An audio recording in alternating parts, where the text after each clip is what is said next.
Hi, everyone. I have, of course, another exciting episode to share. But before I get into that, I just want to say thank you for being so patient with all these changes that I'm experiencing in my life.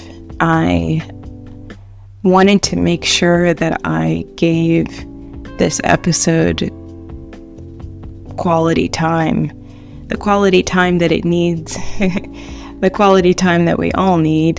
I wanted to make sure to honor those that have helped me get to where I am in my career, have helped shape my life. And I really wasn't going to let things happening around me stop me from doing that. So I'd like to introduce this episode. I have Tami Gilmore on this episode, and she was my high school psychology teacher. She has shaped my life in many ways, and not just by becoming a therapist and wanting to become a psychologist, but really wanting to do everything it took to do a good job in that field and be a good person. I remember saying something in her class as I want to be the change I see in the world. I want to change the world, I said, when I was 17, 18 years old. And I really hope that this episode and this show is making an impact for the better. And I want to say thank you to Tami for coming on the show and for influencing my life in such a great way. So without further ado, I'd like to introduce to you Tami Gilmore, LPC, licensed professional counselor and wilderness therapist. Thank you so much for listening.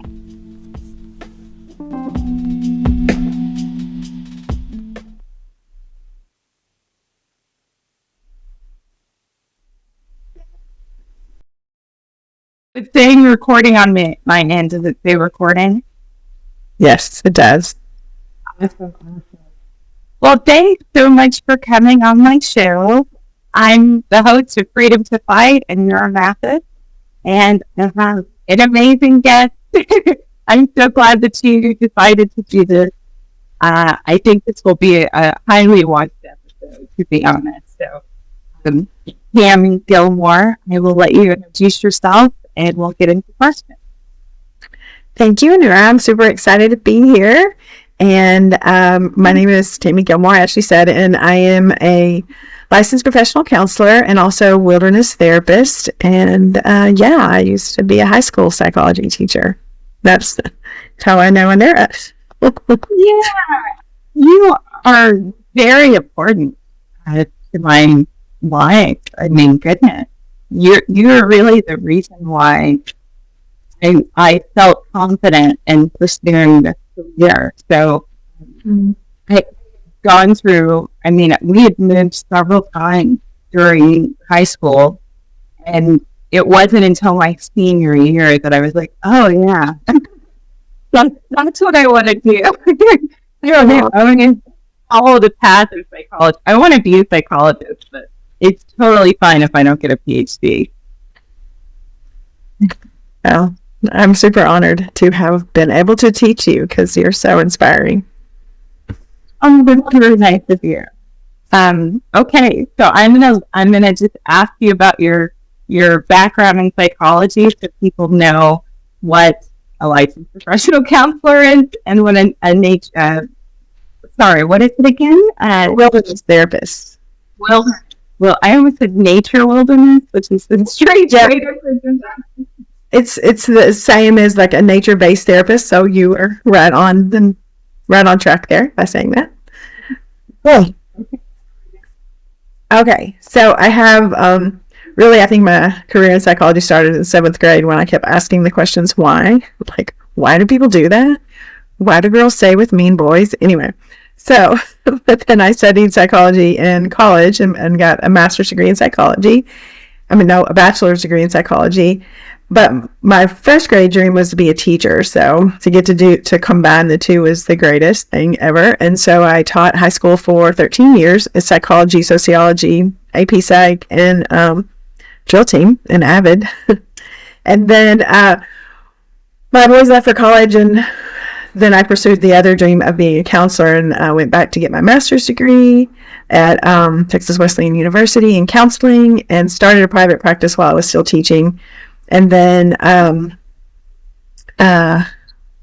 probably, about 8 years into that, I learned about wilderness therapy, nature-based therapy, and it was like another dream come true that I would get to do this work and get to do it outside with the help of nature as a co-therapist. And so I am still in private practice, and I see people probably 20 hours a week in office, and then I see people on the trails, but I also do wilderness therapy retreats where we can do a weekend or a day or a week, and it's like kind of nurturing the therapist too, because we also get to be outside and get all the benefits of nature while we're working with our clients. So that's kind of a little bit of it. I would love to do this. I never picked up that book. I know I have it somewhere, but it's about nature therapy and the importance of it. And I think I mentioned that the tragic story of my friend passing, but that was something that I was looking into to try to help him. And he suffered from bipolar disorder. I think it was bipolar 1. But I want to know more about the wilderness therapy and why people should do that. Yeah, it's kind of where we came from, and it's, being in nature there's a lot of physical benefits, and everything from building your immunity, boosting your natural killer cells, which kill off cancer and viruses, but just grounding and feeling calm. It helps with anxiety. I've had people that were getting no progress done in session, and so much in their anxiety or even their depression. And then once I take them outside, I am actually, the first time I took, when I first started doing it, I asked people if they'd be my guinea pigs to go. I remember this one specific man who went out, and he had been seeing me for several years, and he said, "This is the best session I ever had." And it was just walk and talk therapy, but he could be grounded enough to be in the problem with the support of nature. So there's window of tolerance. I'm probably familiar with that, of where a client does the most work. So like, I won't give you numbers, but maybe I'll give you numbers like 1 to 10. But anyway, so when you're in that window of tolerance is when you can do the most healing. But if you're super anxious or stressed and you're up here, clients report not even remembering session. And then if you're down here and you're too low and you're too depressed, the same thing happens. And so even just 10 minutes when people are so low that I feel the heaviness or depression when they're in here. And if I ask them to walk for 10 minutes, they most of the time say no. I hear your no, but anyway. And then I ask them, "How do you feel right now?" And they'll say, "I feel like I'm at a 2 in energy." And we walk for 10 minutes or just sit outside for 10 minutes. And we come back in, they're like at 4 or 5 and ready to do the work. So it's, the list is really long about how it supports us. Even they have ADHD camps where kids can go in the summer and get soak in all the nature so that they don't need medication when they go back to school. And I'm not saying I'm against medication, but the list is long. In wilderness nature-based therapy was traditionally, people thought of it as like inpatient for teenagers, and they took kids out into the woods, and it was very beneficial, much more beneficial than being in a hospital. And then, but now it's for everybody. It's not just for teenagers, but most people will say that. "Do you just work with teenagers?" And I'm like, no, it's for everybody. So, yeah.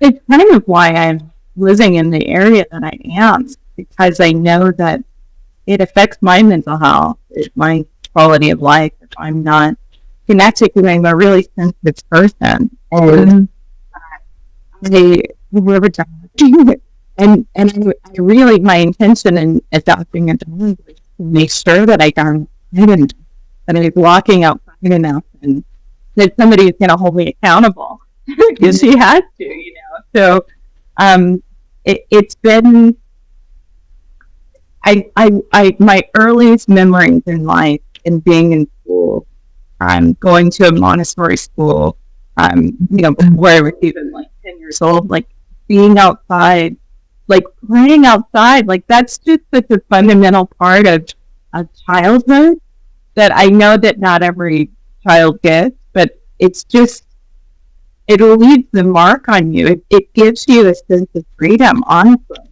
And like be able to climb a tree, right? Or even just having the swing connected to trees, and like you're just like, I mean, you're laughing and you're playing and you're maybe talking to, you're hearing the wind in the trees, and you're just hearing nature. You're connected with nature.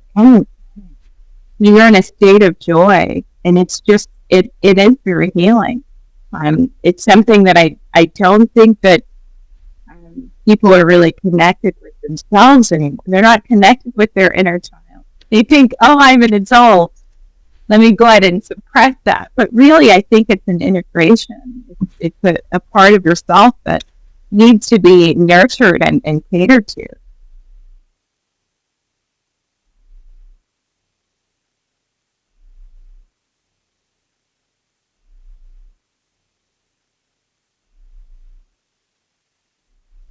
That is so well said. And even when you described being outside and swinging in the trees and playing, like I felt a grounding in my body as you described it. And that is an activity that we do on wilderness therapy retreats, where people will be in their inner child or walk with their inner child and play, because we forget how to play. But then I have so many people who never got to play. And so that gives them the opportunity to experience that also, and the permission to do it, because it's so freeing. And I read some research on a group of researchers who went out, and some guy was totally about tech, but he comes like after a day in the woods, he comes like back cheering and saying, down with the frontal lobe, up with the cerebellum. That's nerdy brain talk, but he was super excited and giddy and like a child just to get to be out there. And the kindergartens around the world who start where they're just exploring outdoors, those kids go to first grade without sitting on a circle and doing the squares and all of that and learning ABCs, and they're right there with those first graders, like just like educationally. But once they get to the third grade, it's like they go way past them with that start of outside exploration. It's really hard to catch them. So it's so needed, and the quiet spaces are going away. So that's kind of my side hustle, is like, if we can get people to care and understand, then they'll also care about preserving the beautiful spaces also.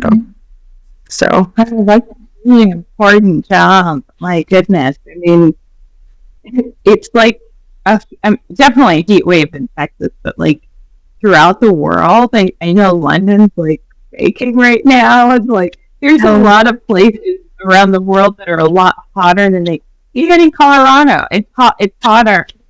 Colorado is what I should say. So I don't offend anybody, but I think that it's hard to ignore it. It's so, I mean, tornadoes. There's a tornado warning right the week that I moved here. And I'm like, I left Texas already. It's happening. Right. It's climate change. It's really affecting everybody. And it's not going to be as easy to connect with nature, because we're really destroying nature. We're not we're not nurturing it. I mean, so I hear you, the importance of having that exposure and having it when you're young, even if you didn't when you were young. It's not that you've missed you've missed the doorway. Like you can still you can still reconnect with yourself. And I think practicing yoga and meditation outdoors is an enhancement of it.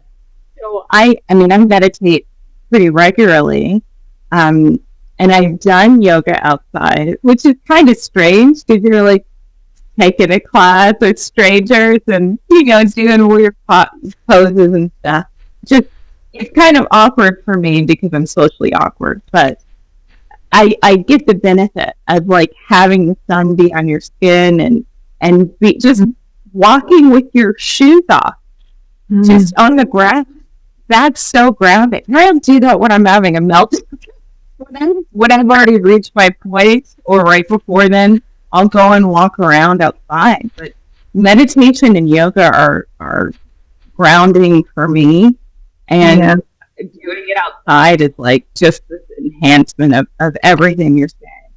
Yeah, that's super bonuses. I did it before I did this podcast. I went out back to my little garden and walked around barefooted and watered everything before it gets 105.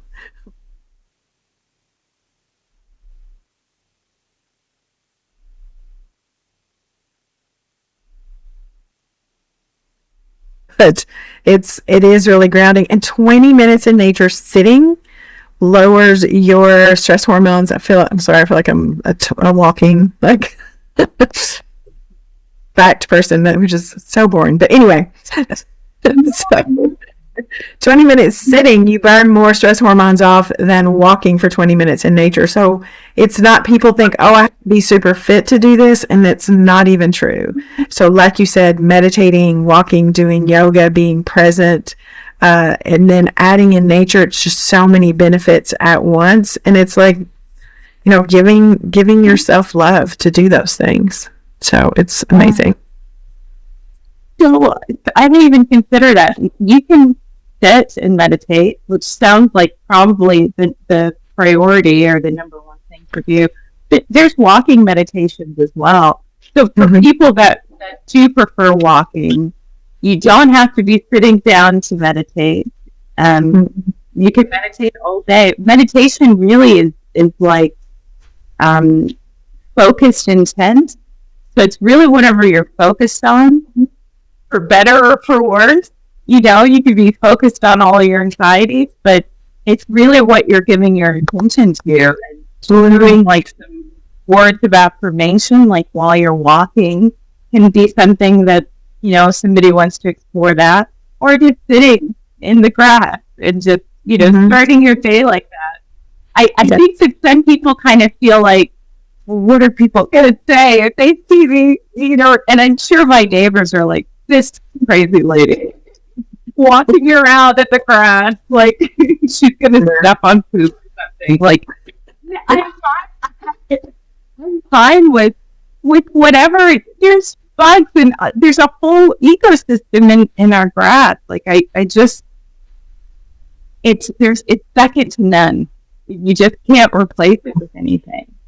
Well said. No. And yeah, like you said something you said there about first of all, you're in Colorado, and I think that's the more people are probably accepting of you walking around in grass, or just my experience with beautiful people from Colorado.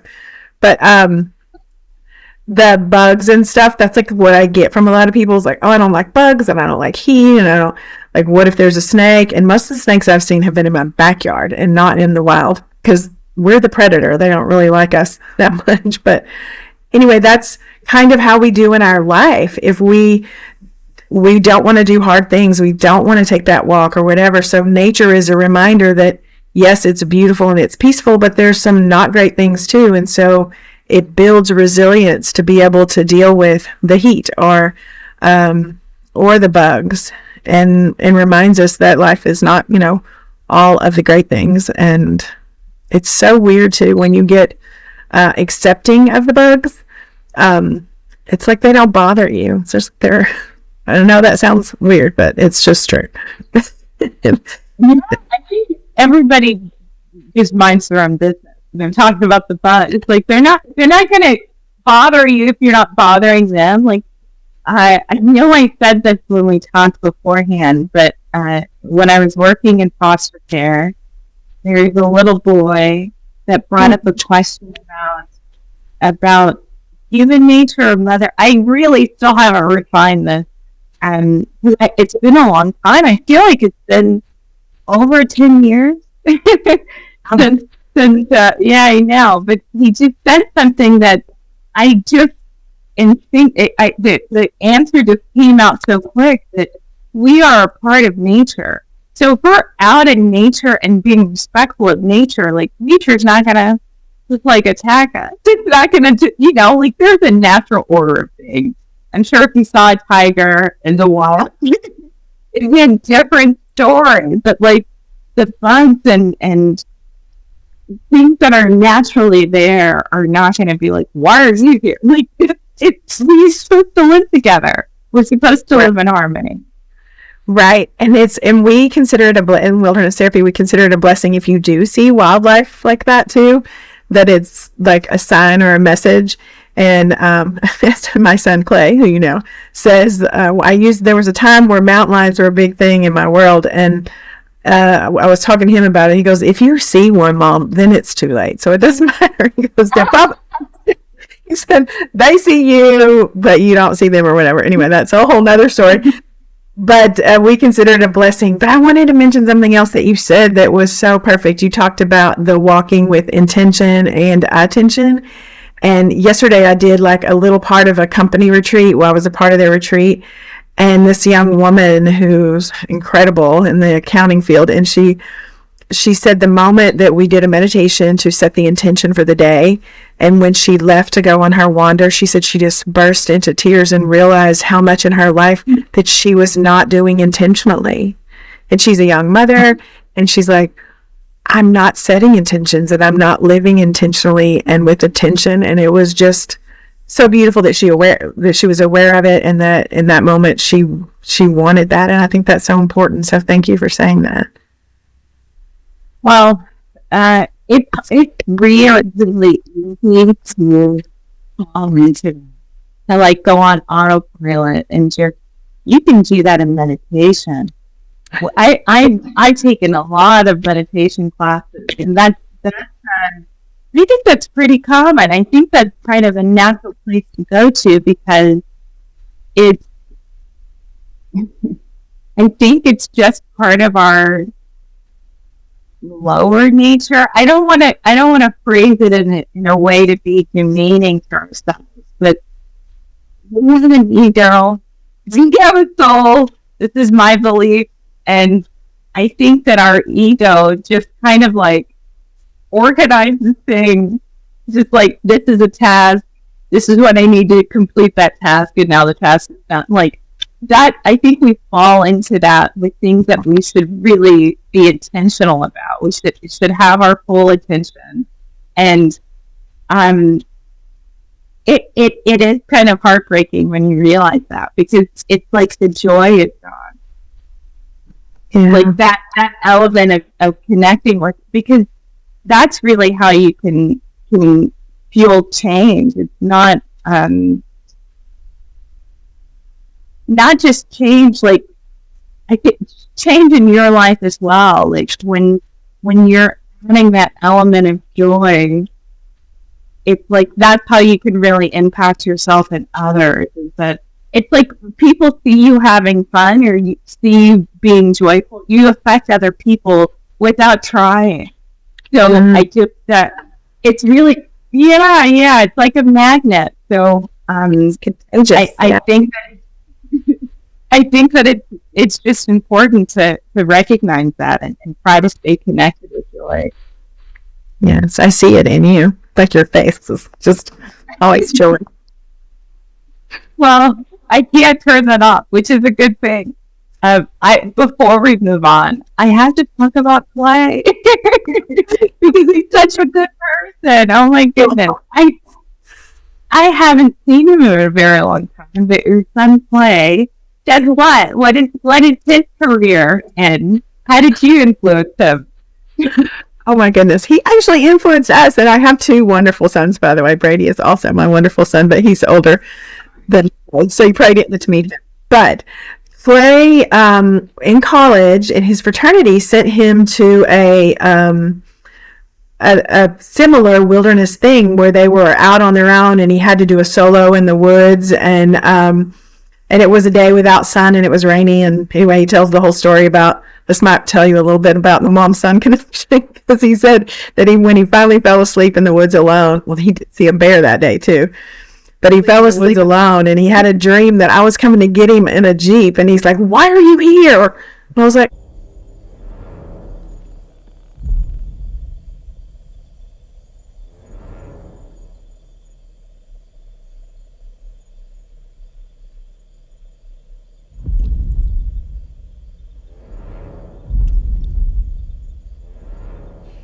Anybody hear that?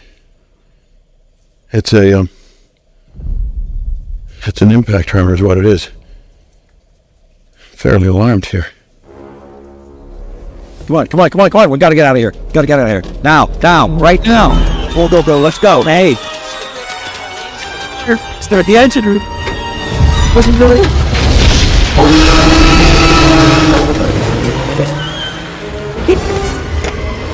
Must go faster.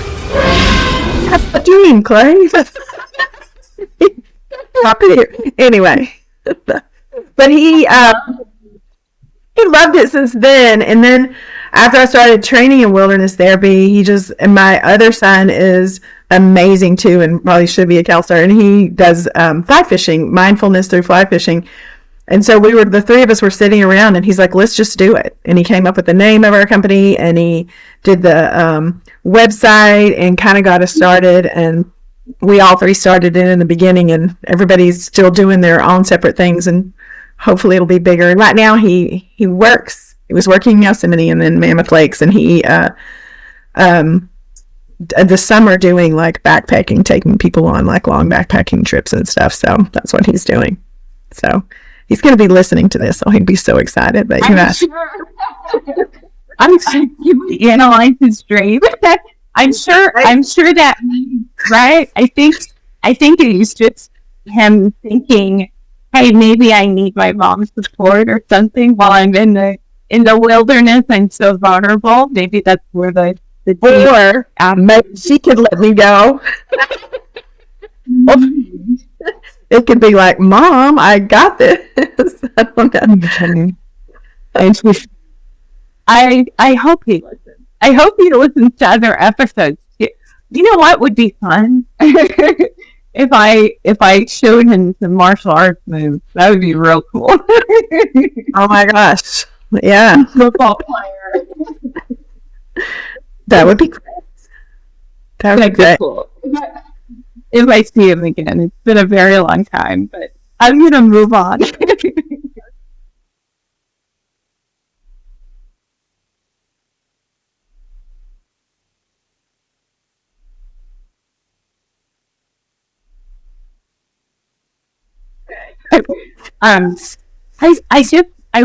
I want to ask for other mental health professionals that are potentially interested in taking this path into wilderness therapy, like, what do you think they should know, and like, what advice do you have for them looking into? Okay, so a lot of people like discourage people from getting their psychology degree, I think, their bachelor's degree, because there's like, "Oh, you can't do anything with a bachelor's degree in psychology." And I totally disagree with that. Only something like 20 something percent of people who get a psychology degree go on to get a bigger degree in that. But then like 50% of them go and get a degree in other things, like to be a lawyer or doctor, all other things, because psychology really helps you with those. And actually, I think I said that wrong. 18% of them go on to get other degrees, and then like 50 something percent just go into the workforce and in management or directors or human resources or law enforcement and other things. So, and to think about, "Oh, I have to go get my degree and I'm going to need a master's degree too," might discourage people from even going in the field they love. So if they go into it and study psychology, I feel like it's a benefit for so many reasons, because I think that's why I had psychology was a popular class in high school, because it was about them. People got to learn about themselves, right? And so if you can learn about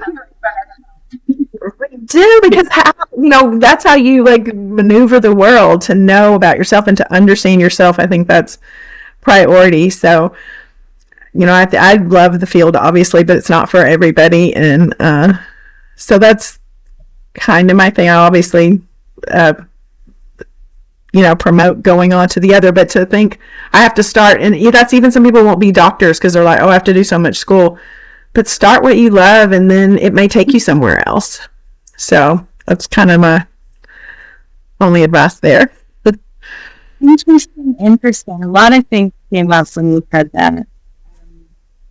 It probably should be a core class instead of like an elective. Like it should be, imagine all the doctors having a psychology background and all the lawyers and police officers and all of the professions you named, like, but if everybody has had a deeper understanding of themselves, we just be better people. Like, it would just make the world better if we understood ourselves, because a lot of times that's where anger is coming from. Like, it's our repressed selves, our repressed feelings, and we're just projecting on other people. We're just going out in public, just hurting each other, and that's kind of fascinating. It's not like the idea of it is still kind of manifesting in my mind. Like I'm still kind of envisioning it. Like that would really change the world for the better if we all had a better understanding of. And some people are like, I don't want to learn psychology in a classroom. Like I have no interest in like academia and just.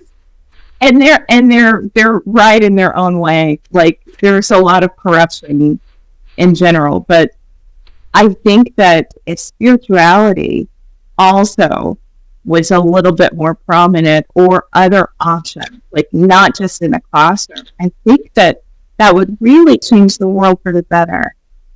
Yeah, I think so, but I agree with you. There are some people they're afraid to know themselves because they're afraid it's not good stuff. So that's heartbreaking too, and because there's good in everyone, but it's and I feel like I see the more I grow and do my own work, because the therapist has to go to the therapist. But I see so many more people in my life that just live on the surface. Like, what's the weather? What's the politics? What's the stuff? And it's so heartbreaking to me because there's so much more of what they're meant to be here for, and so we can just hope that for them.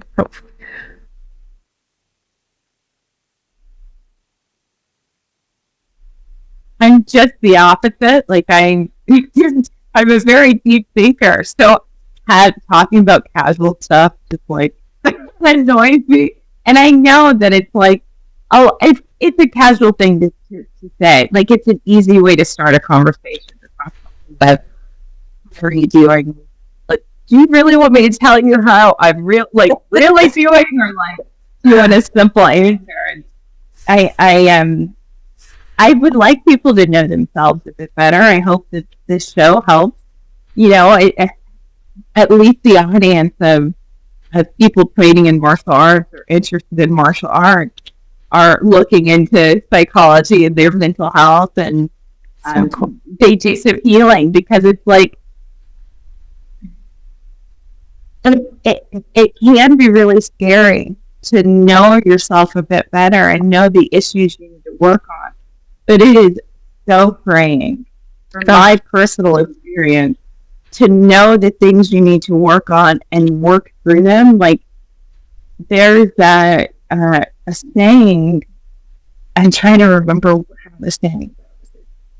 It's like all of your challenges, all of the progress that you make in your challenges, it becomes your progress. Like it becomes a part of you. It's like becomes a part of it. You just become more of you. It's just energy. I mean, yeah, we're labeling things as good and bad, but when we work on things for the betterment of ourselves and for other people, like it becomes a skill of yours. It becomes a part of your personality. It just becomes you. So it becomes a strength of you. Yes, you can use it towards that, but it's no longer a barrier. It's no longer keeping you stuck in that. So true. Very true. I think I read a quote similar to that this morning that said something like, if you could take away all my mistakes, then I wouldn't be the strong person I am today, or the enlightened person I am today. And so I think what you said is exploring that and looking at it rather than labeling it just good or bad or whatever.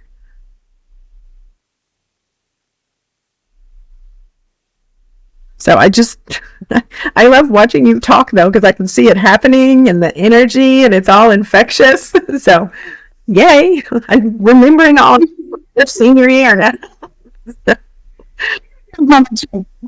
During high school, my goodness. And by the time I barely talked in college. It wasn't until my master's program, and they said, hey, this is like discussion-based classes. Like, you won't pass your classes unless you speak up in class. Like, oh no. And I'm like, perfectionist, like, I'm gonna get A's, like that type of mentality. So I was like, I'm gonna have to start speaking up. And then it just clicked. Like, I was doing that in other study groups, like in other smaller environments away from the public. But when they were like, hey, you're not going to pass this class unless you get over your fears, like, okay, I'll start talking. So it's just kind of stuck with me. And hey, I hope that people are enjoying the show. I hope that they find me to, be a good speaker. Absolutely. But I think you even deliver it without your words, with your face, and you're taking in the information. So it's, we process more non-verbally than verbally. So you were doing it before you were being all super verbal. Then here you are talking in this platform. Amazing. Yeah. I'm really glad I made this decision to start the show, because I delayed it. I was procrastinating like crazy, like months of procrastination, because I just knew that there was like a need for it, like it was like a necessity for it in my life or the people that I was around.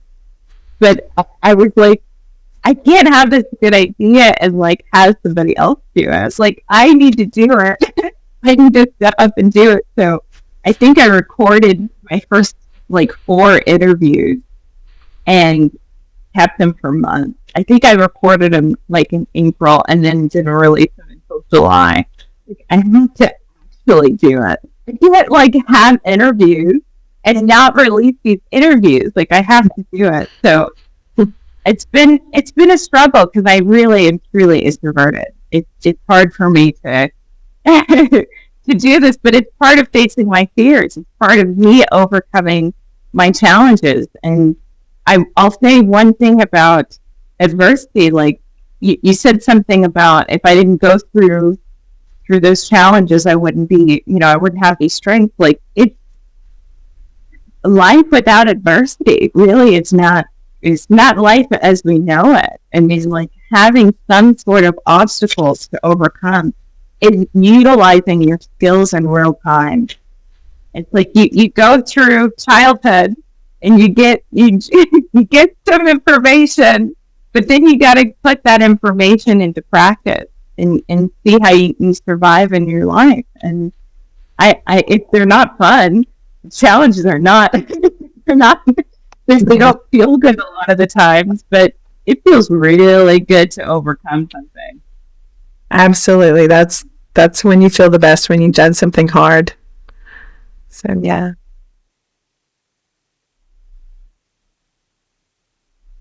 I don't know if you've read the book Bittersweet, Susan Cain, I think. And it's a lot about, she's an introvert too. Oh, you need to read her. She even wrote a whole book about introverts called Quiet. Anyway, She, you don't need to read it, but you might want to read it. But anyway, she talked. It was the whole book was about how to have one, you have to have the other, and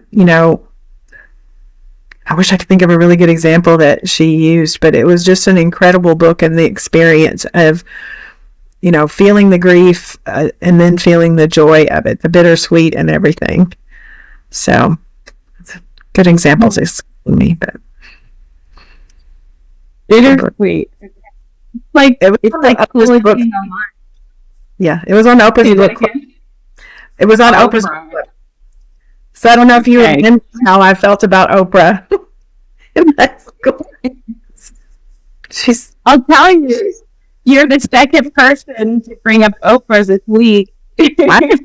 Yeah. I know. Baby Bruce is Dr. Ellison. I just checked in with him.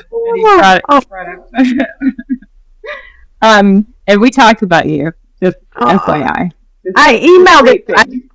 It didn't go through or something. I emailed him to tell him that we talked, and I didn't hear back. So he's just super good. We had a planned call, and it didn't happen for several days after. He's just busy. He's just a busy person. So he is. Anyway, I don't want to rush questions, but I do have a final question so that I could then leave you through to ask me questions if you want to. So, yay. Yeah. Because it's been a very long time. I feel like it's been 20 years. I don't even want to think about it. Like 20 or 21 years? Oh my gosh. It's a really long time.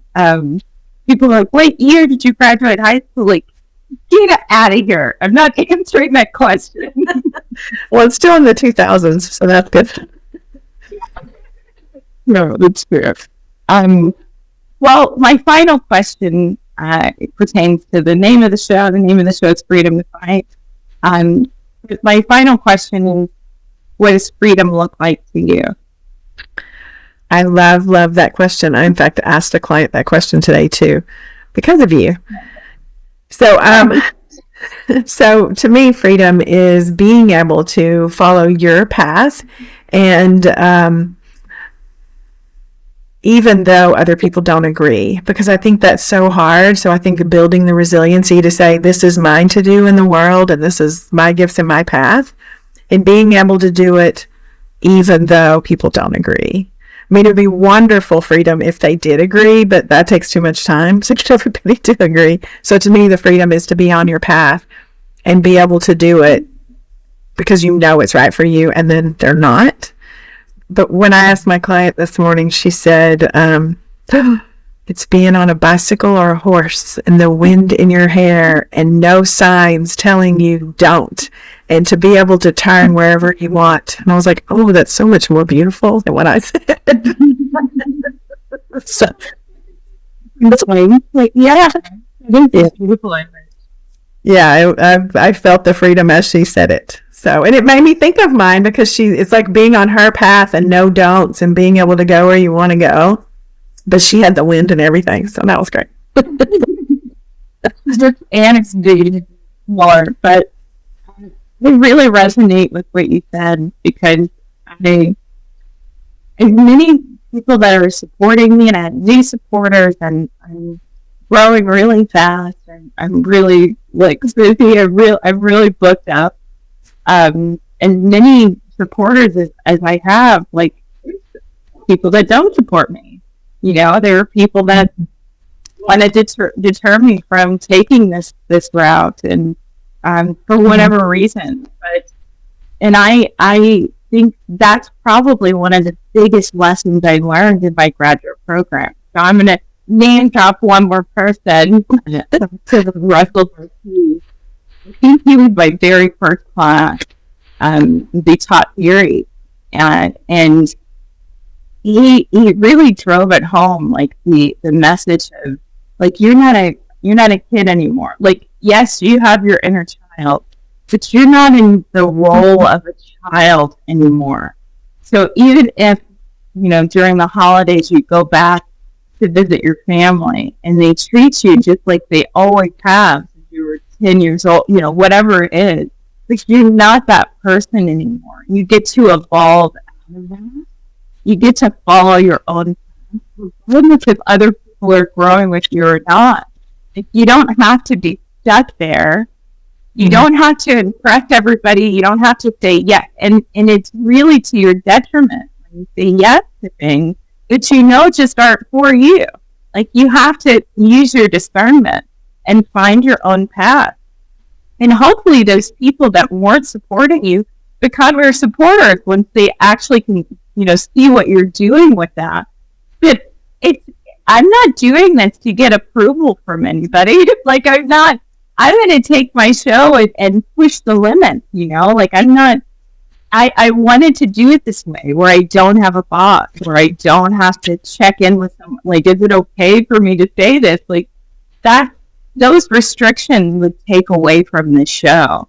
And I really am attaching to that message that I learned from Dr. T, and I'll never go back to it. I'll always work on differentiating myself as being myself and having my own goals.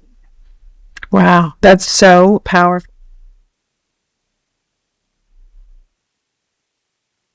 And that, even him saying, you're not a little kid, we have our little kid part and you're adult, just that reminder that I'm the grown up and I'm getting to do it, because that's what happens with my clients and myself and everybody, is that the little kid part takes over with an insecurity or something, and it takes over and you feel like you are that little kid.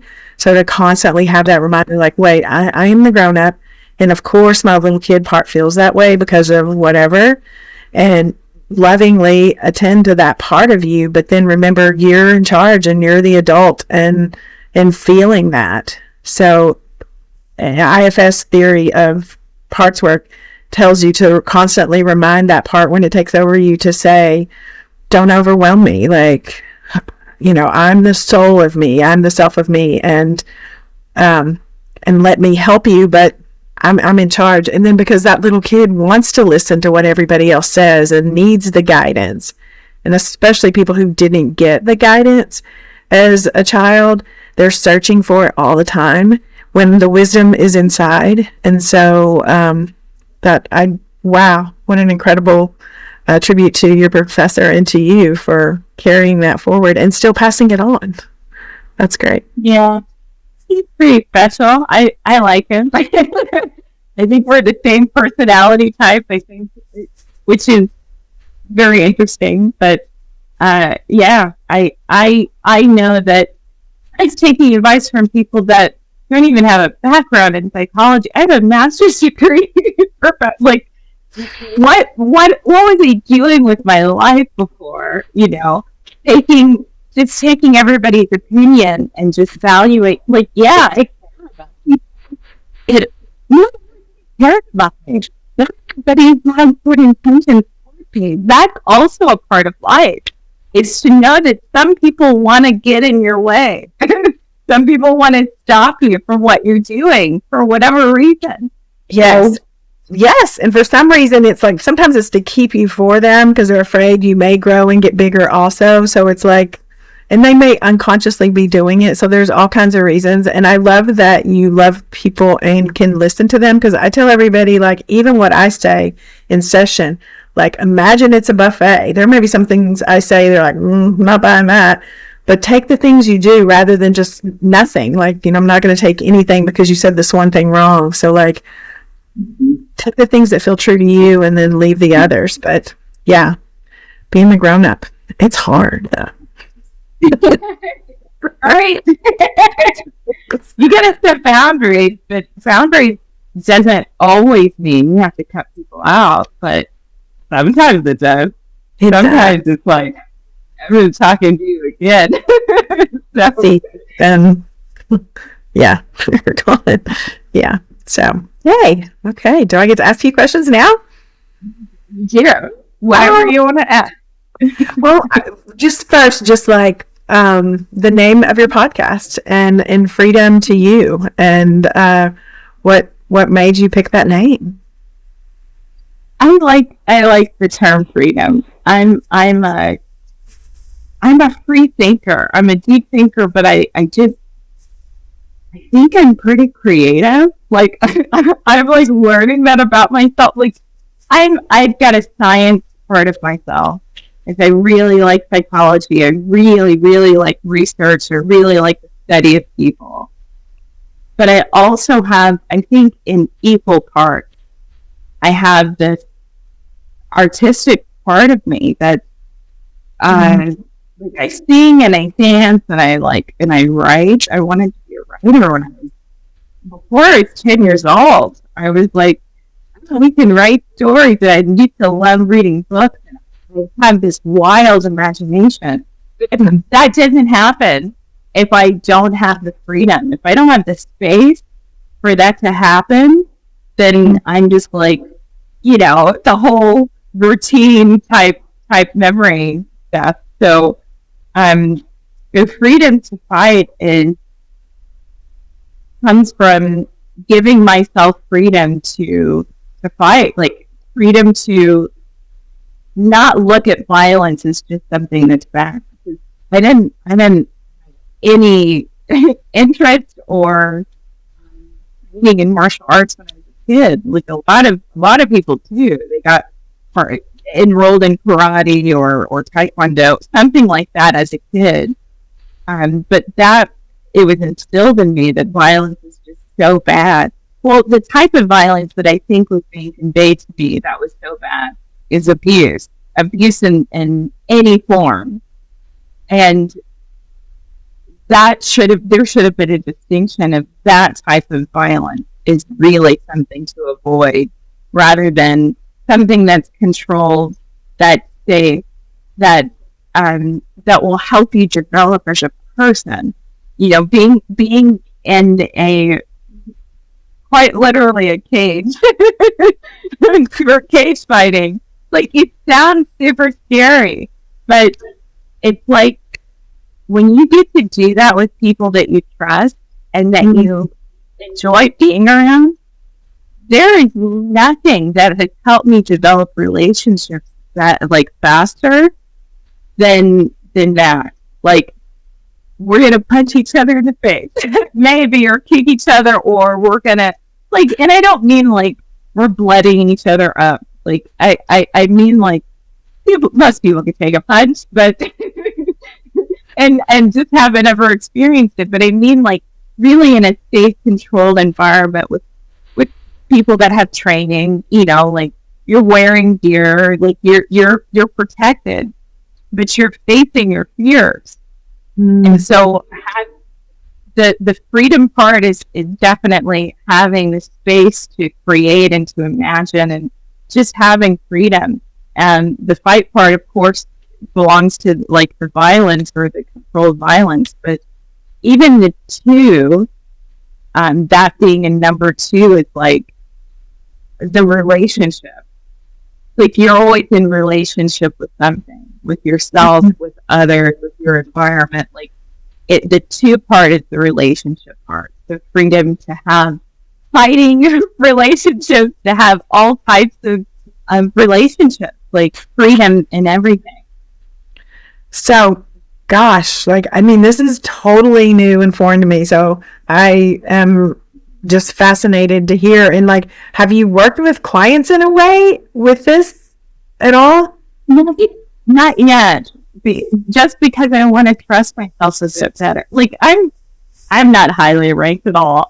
So in Brazilian Jiu-Jitsu, it's belt color. So it's white, blue, purple, brown, and then black.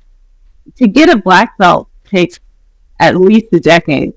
Wow. So it's a long training, and I've been training for under 2 years. So I've only got 2 stripes of my white belt. It took a 8-month hiatus. I mean, like something like 6 to 8 months. And you're always in a position, and so in a Brazilian jiu-jitsu class, even Muay Thai, wrestling too, like you're watching the instructor perform the move on a seasoned student, somebody that's higher ranked, and then you break into partners and you're practicing the move for a little while. The instructor's walking around, a professor or a student is walking around to kind of monitor. But when you're broken up into groups, you're like teaching each other, really, is what's happening. Mm-hmm. Like somebody will practice the move on you, and then you'll switch and you'll practice the move on them. So you're really in a teaching position in that sense, but you're still having to be super vulnerable. So I want to be really careful before I like practice on my clients. Like I think I want to do some more training before I do that. Okay. And I could probably teach clients to do some striking, some kicking and punching. I can teach that pretty good. Yeah. So I'm so glad you're telling me this, because I didn't know if your two worlds had collided or not, because it sounds like you feel strength in it, and you feel like you're learning you and being in relationship. Anyway, I think it's like super edgy, and yeah, wow. There are a lot of women that train, and of course it's male dominated, but I'll say that it's super empowering to like learn a technique and use that on one of your guy, counterparts, like one of the other guys in the gym, like, and win. Whoa, so fun! Wow. To submit a guy, or to win a sparring match with a guy, like there's nothing that compares to that. So, it's very empowering. I mean, even if it's a woman, I don't have to, place that on just one, but it's empowering to win. It's empowering to say, I'm utilizing what I learned in real time and I won. Like, that's nothing better than that. And to do that with people that you care about. Like, I'm sure it's fun to do that with people that are maybe not as nice to you in the gym, but that's short-lived. Be like, I'm stronger than you, or I'm better than you. Like, okay, I could care less about that. I want to learn the moves. I want to be able to protect myself. I want to, have goals and accomplish those goals. And it's just a different thing for me. But maybe you can watch me sometime. What I'm going to do actually is let people watch me. I'm going to film some of my training and stuff like that. I need to get permission. I don't want to just bombard these gyms and be like, can I set up a chair? Can I just I just have to get. I do want people to do it, and like if I would have started filming when I started training, my goodness, to now, I did sports when I was in high school. I was a distance runner. And I got really good at that quickly. I think I'm just naturally good at things that I care about. I just progress really quickly. So yeah. I'm super excited to see what you do with this, because the world of psychology and counseling is all around body work now. The body keeps the score book, and then somatic therapy brings in the body, EMDR therapy. Where do you feel it in your body? And the yoga and all of the things like that we hold things in our body, not just things that have happened to us, but epigenetically, the people who came before us and before us and before us. And so your body is getting to feel this strength and power that maybe some of your ancestors didn't. And it's just beautiful. That's cool. I can't wait to see what you do with it, because that creativity mixed with your psychology, mixed with this, who knows what will happen. I think it's like, it's scary to me, but I'll be happy to have the fighting stuff. Okay, the fighting stuff is a little scary to me, I will say, but I'd be happy to hang out with you. I'm a verbal de-escalation girl, so I've never ever had a fight, and so, but it's fascinating and interesting. So that's cool. Well, it was totally scary when I started, but yeah, it calmed down a bit. I'm sure there's things that are scary, but you mentioned the body keeps score, and I just have to give some. I said play, interesting. Give some. I'm trying to not say this word wrong. Homage. I'm trying to honor Dr. Bessel Van Der Kolk, that is the author of The Body Keeps the Score. Goodness, I can't talk at all. I'm getting nervous. This is why I pursued martial arts. It's because literature says that martial arts helps to heal trauma. Mm-hmm. And I had trauma that I needed to heal. And I was healing in therapy, but I also wanted to feel like I could defend myself. And it totally works. It definitely does. And I feel like the deeper you go into that, the more healing that you'll find, because it's not just, facing a fear of just signing up for your first class and then going to your first class and getting through that class and then making maybe a commitment of going for that month, or trying a new class or something. Like, there's different levels of empowerment, but I'm sure competing, I haven't competed yet. Like, competing has a whole world of benefits of winning, like, and being like ranked. Like, I know that going deeper into this will give me more benefits. So I really am not going to ever stop until my body tells me.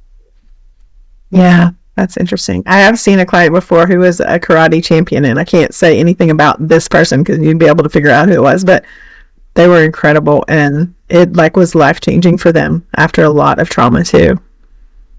Yeah. So, hey, it transformed my life. I will never be the same again. And I've gone through a lot of therapy.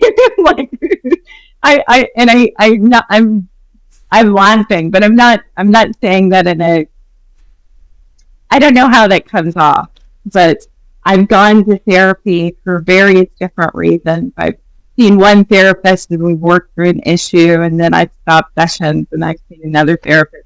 And I've gotten benefit through talk therapy. I've gotten a lot more benefit from EMDR therapy, a great deal of benefit there.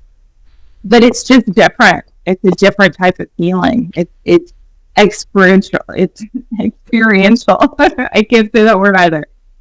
It's in real time. You're getting healing in real time. And it's just like exercising. The benefits of exercising, leaving the gym. It's like, I was really in a bad mood before. I really didn't want to go. But then I broke into a sweat through my training, and then I left. I think actually sweating provides benefits to the body and brain. So I that's another element. There's just so many good things about martial arts. There is, and sweating for sure. I do hot yoga, and I feel like a different person when I leave.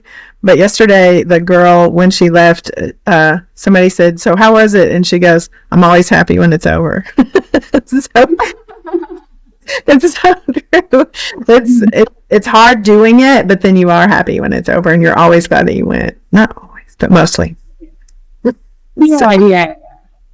So most of the time. Sometimes they're frustrating, but yeah. Do you have more questions for me? I have to have questions. I'm sure there are, and those are the ones that that were burning for me. And mainly because you shared with me before we came on here to catch me up on you. But I think it's cool for all your listeners to get to hear these things about you too. So, yeah. So how much time do we have? Oh, I think we can end here. I mean, if you don't have any more questions, I'm not going to ask you any more questions. I could though, but I just I kind of like keeping the episodes to about an hour. Like I don't know, maybe I'll have longer conversations. Maybe that'll be a good thing to do. But what I'll do, I will make a promise to my audience that I will start making some video of me training, and that people watch. That is great. And the connections that you'll be making even years down the road to the work you're doing in all the different places. Yeah. So, yeah. And I love your story. And we talked about this off camera last week of your story of what got you to Colorado and following your heart of what the place that felt right for you too. So I love that story. I don't know if you have time to talk about that a little bit or maybe on another episode, but. Well, yeah, just because I didn't grow up, I grew up in Texas. I didn't grow up around mountains. I didn't grow up around this landscape, but it's just, it like called to me.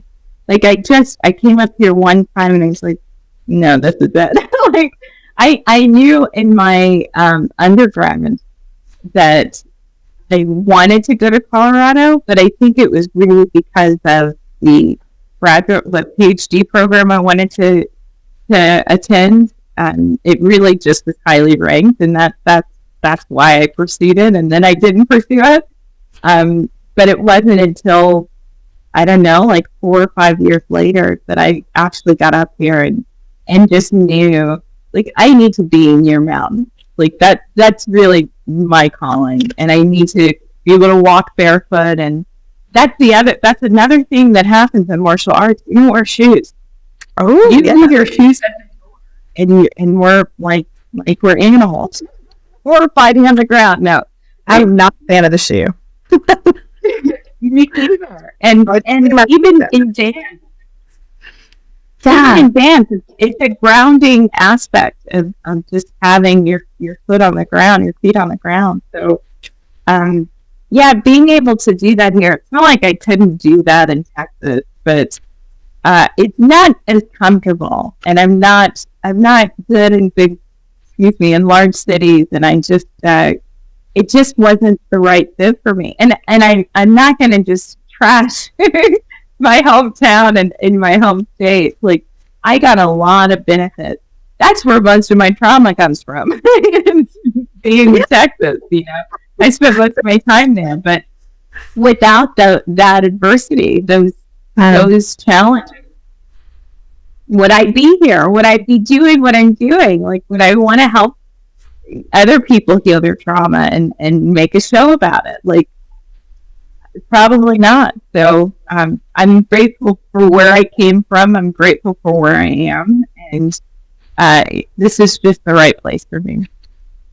Yeah, yesterday I reminded of you when you told me your story of like selling everything and moving to Colorado. Shannon Kaiser, who is a big self-love writer, I don't know if you've read any of her books, but she did that. She sold everything and packed it all up and moved to Mexico, and she's doing retreats and things there and self-love stuff. But immediately made me think of your story of like, that's where I need to be. And you followed it. You followed your heart. You didn't listen. You followed your path. That is freedom. So you are living it. Well, I appreciate you pointing that out. It's been really challenging, but I know this is the right path for me. I want to give you a chance to plug anything. Like, have a website, have your Instagram, anything where people can find you. I will definitely be promoting you. Oh, thank you. Same. I'm definitely going to be promoting you. So yeah, my heart now is, I feel like 13 years is my everything. Like I taught for 13 years and then I've been in private practice for 13 years, and then it's overlapping with wilderness therapy, but that's where my heart is now. It's wilderness therapy retreats. And, so our website is wilderness-retreats.com, and my Instagram is my business Instagram, and it's just Tami-Gilmore, Gilmore. It's on the screen. So, yeah. Well, there's a Facebook too for wilderness therapy retreats, but I love Instagram for some reason. I like to be able to give a lot of support and then just post it on there. So anyway, thanks for letting me do that. Like I do. Yeah. So I'm sorry. I think we're talking over each other. You go first. It's okay. No, I just I don't know if it would help to know. Like I've done retreats on burnout and anxiety and self-love and self-care and empowerment, but just like definitely reconnecting with nature. And then I do retreats with companies. Like if a company has a retreat, then I'll do a part of theirs and come in and we'll talk to trees and do really cool stuff. Because isn't that going to be something cool on your life resume, right? Like talk to tree, check. So anyway. So open custom ones too. So that's my commercial. Thanks. Well, I think it's awesome. Everything that you're doing, I think that you will get. This will help get you a larger audience. And I love Instagram too. I think I'm following you on all of my pages. I've got a lot of pages now. But I will put all of that information in the description of the episode so people can find you easily and book you if they'd like. And maybe we can do something like that together. Maybe I can go on one of your retreats, and I would really like that. Place. Yes, we definitely need to plan that for sure. And my mentor is in Boulder, Colorado, and just got her land. That's been her big dream, and so she does a lot of programs up there. And then I think I'm gonna come do some programs on her land too. So I'm gonna be super close to you. Yeah. Awesome. Yay! Thank you. Up here. So they're natural with this. I feel like I was just in a conversation. It felt very comfortable. Thank you so much for coming. I'm going to end the recording, but not the call. So just hang on.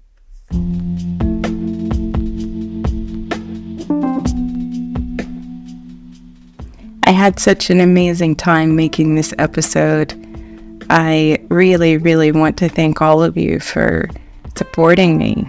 Your support is really warming my heart. I mean, honestly, I want to impact the world for the better, but please tell me how I'm doing. Give me some feedback. I'm going to leave a Q&A at each of the episodes at the end of the episode. You can find the details on Spotify. Let me know how I'm doing. Let me know who I should invite on the show next. You can contact me on Instagram. I'm at freedom_to_fight. I have my own virtual therapy practice. It's Freedom to Connect Counseling. On Instagram, it's at Freedom to Connect. You can contact me there as well. You can email me. It's freedom2twfight@gmail.com. Reach out to me. Let me know how I'm doing. I hope you are all doing well, and thank you again for all of your love and support. A lot of new episodes coming soon.